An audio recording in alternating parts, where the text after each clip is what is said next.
Thanks for tuning in to the first video about composting.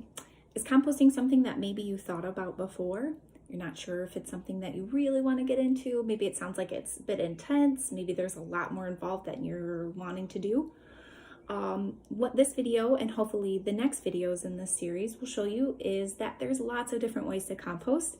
It's very easy to adapt composting to your needs or your family needs. There are some really great hands-on approaches, and there's also some really laid-back hands-off approaches.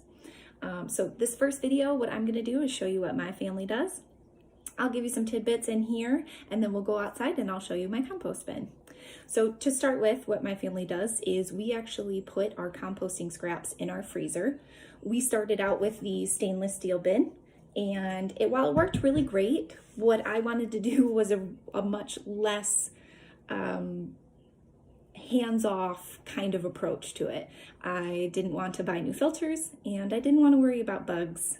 If that happens, sometimes you can get the little fruit flies. You can get the little fruit flies sometimes, and I didn't really want to deal with that. So what we ended up doing was just getting a regular Pyrex bowl, one of my Tupperware bowls, and we stick our scraps in the freezer now. And so scraps, anything that is biodegradable, that can return back to the earth and break down, you can put in your compost, as long as it's not animal products. So you don't really want to put any dairy or meat products in your compost, but old broccoli pieces, this has been in our fridge for a little bit, cauliflower, the heads of strawberries, anything like that. If you have little ones like I do, you give them an apple, they stick the rest in the fridge like this. So I'll end up cutting that part off, putting it in the compost bin, and then slicing up the rest of this apple. So by putting it in the freezer, it's really nice. You don't have any smell. It stays kind of fresh. You can even do this for vegetable stock. So if you want to keep two separate, so you can save your vegetables, make a stock with it, and then compost the rest of your vegetables. So this is a really hands-off, easy way to save your composting scraps.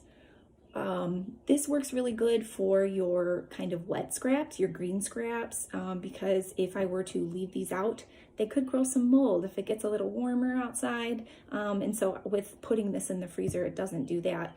I still save my brown scraps, which would be my like my cardboard pieces, my paper, anything like that that I can put in the compost bin that will help even out the moisture that is going to come from these. And so what I'll do is I'll take our old egg cartons and I will rip them up into pieces, and I will put them into our stainless steel bin. And that way when I take them out, I can dump both in there. Just a word of advice, any kind of scraps you put in your compost, the smaller it is, the easier it's going to break down. So now that we have our scraps that we want to have, we can go dump them into our compost bin.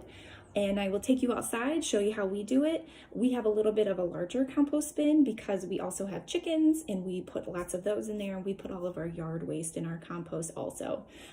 So I highly encourage you and hope that you will check out the other videos to see what other coworkers and members of the Monroe County Library System are doing with their compost practices.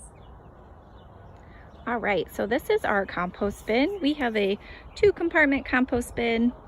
We do have lids on ours. Sometimes we keep them closed. Sometimes we open them up. This is the compost bin that we've been working on the longest. And so we don't really put any of our food scraps on this side anymore because we're really trying to break down all of this material here. You can see our eggshells. We do have some stuff growing in here, which I just realized. So normally I don't think you necessarily want vegetables growing in there. I think that means we're not quite getting enough heat. But overall, it looks like everything's breaking down really well. So we do still turn this. So this is one of those components where you can make it as hands-on or hands-off as you want.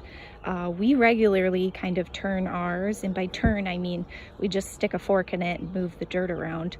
But if you're not into that, you could just leave this. It would just take a little bit longer for the nutrients to break down into the soil, but you can absolutely turn it as much or as little as you'd like.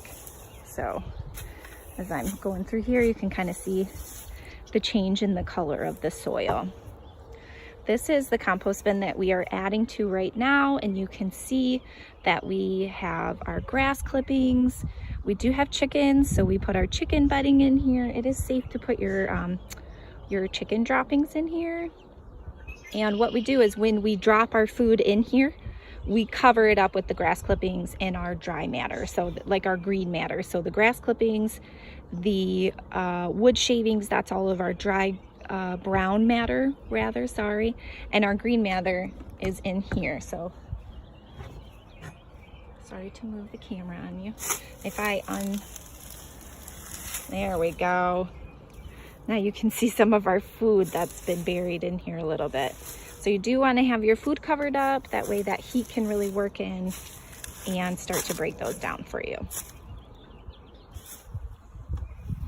So that's a look at our compost bin. I hope that you, again, take the time to look at the other videos if this is something you're interested in. And feel free to contact any of the branches within the local library system to call and get resources about composting and gardening, and we would love to help you out.